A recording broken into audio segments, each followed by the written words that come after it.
simula ng 2023, 24, and 25, sobrang naging controversial ang national budget natin o yung General Appropriations Act na hindi nangyari sa panuhunan ni Pangulong Duterte.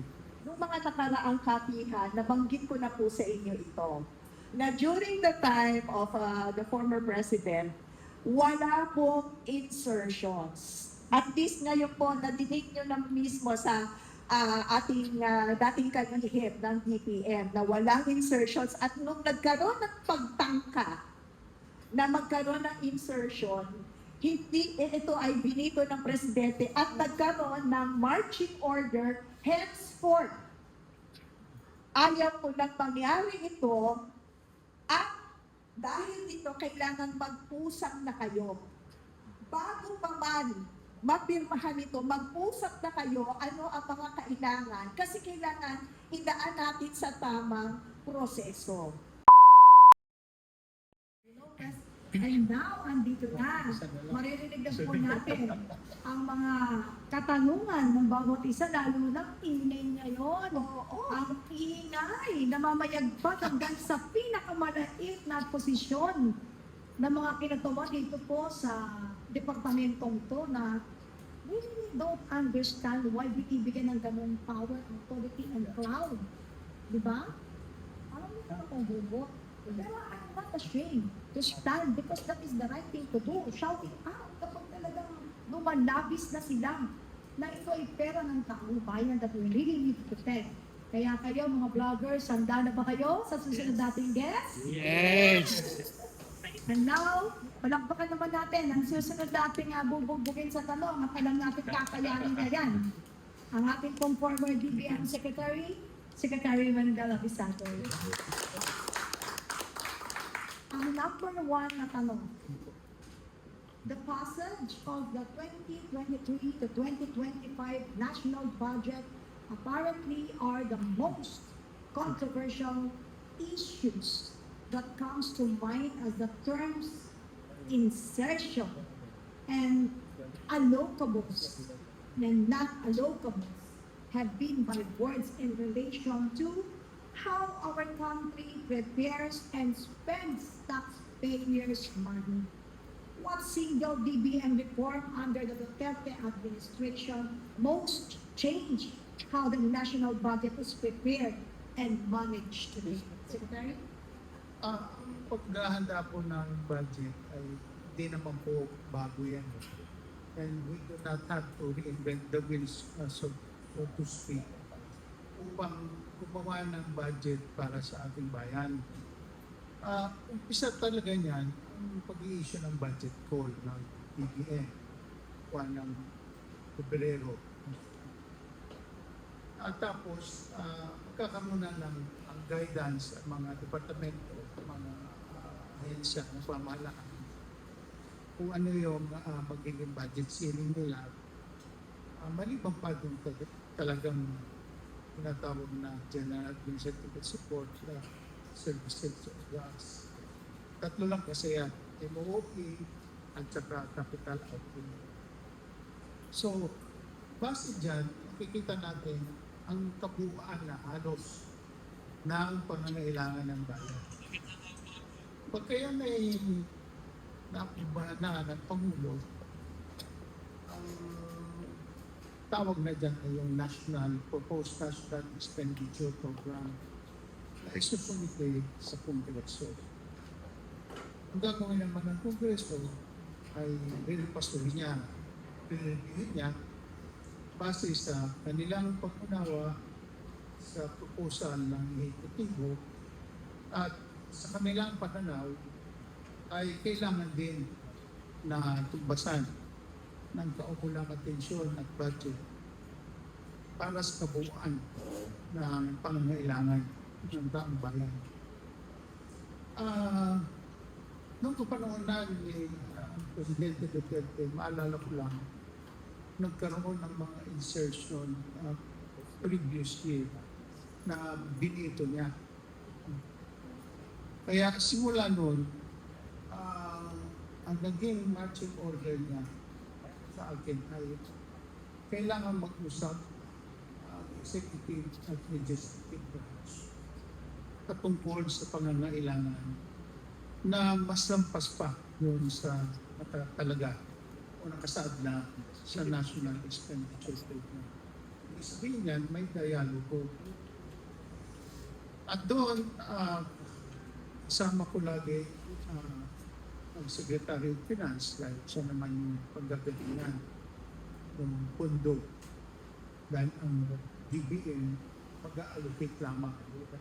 At pagdating na ng approved budget, titingnan natin yung fund management aspect. So, ibig sabihin, hindi talaga masabi na insertion yung gagawin dahil pinag-uusapan eh. At ang problema kung talagang inilagak na lamang doon ng Kongreso na hindi alam ng Executive Department or in particular ng mga kalihim ng iba't ibang ahensya o Departamento ng Pamahalaan. Dahil sabi, ang Kongreso ang nag-propose, sila na rin ang nag-approve. Kasi wala yun sa National Expenditure Program. So, kung wala doon, under the Constitution, it is only the Executive Department that has the power and authority to propose a budget for review and enactment by Congress in what is to be called the enrolled bill, and once signed by the President becomes the General Appropriations Act. So doon sa proseso na hindi kasama ang ekspekutibo, talagang Kongreso lang ang may gawa doon. At kung ano man ang namagitan doon sa hanay ng Senado at ng House of Representatives, ay sila ang nakakaalam. At nung naipasa na sa Office of the President yun, at inaprubahan naman ng Presidente, ay hindi naman po pwedeng hindi niya. Dahil, kung ipirmahan kung hindi mo alam. At kung ano man yun, na wala naman tayong talagang personal na kaalaman, ay sila lang din makakapagsagot nun. Ano ba talaga ang nangyari? Dahil simula ng 2023, 24, and 25, sobrang naging controversial ang national budget natin o yung General Appropriations Act na hindi nangyari sa panahonan ni Pangulong Duterte na kung merong pagkakaiba ay pinag-uusapan at nag-i-issue ang DBM yung tawag na pirata. May pagbabago sa National Expenditure Program ay sinunod dahil may lumabas na kailangan papunduhan din sa pag-review, pag-repaso ng Kongreso ng National Expenditure Program. So, ibig sabihin, may kaalman ang executive at legislative. Pero sa bagay na ang legislative department lang ang hindi gumawa at nagdagdag sila hindi alam ng departamento, natural lang na magkakaroon ng problema. Dahil una bes, hindi yun nakasaad sa National Expenditure Program. Pangalawa, hindi rin alam ng kalihim na nadagdagan yung kanyang budget. At kung paano i-implement yun, at kung ano ang pinagbasihan, doon malabas yung issue ng problema. Na basta na lang nilagyan ng budget na hindi alam at ang proseso ay hindi rin dumaan tamang proseso. At hindi nagkaroon ng dialogo o discussion, natural na maraming mga pagkukulang, maraming agam-agam, at maraming pagkukulang. Attorney, yes. medyo ano to, nakakashock. O, di ba? Ang parang may last say talaga dyan, yung pinakamataas. So ngayon, napagtanto natin na ang function or the mandate of DBF is sila lang yung mag-allocate. Ang pera magagaling sa Department of Finance. Pero ikaw ba, dito sa mga narinig natin ngayon, kasi yung issue dito na pinag-uusapan after the event is nagkaroon ng pagpirma.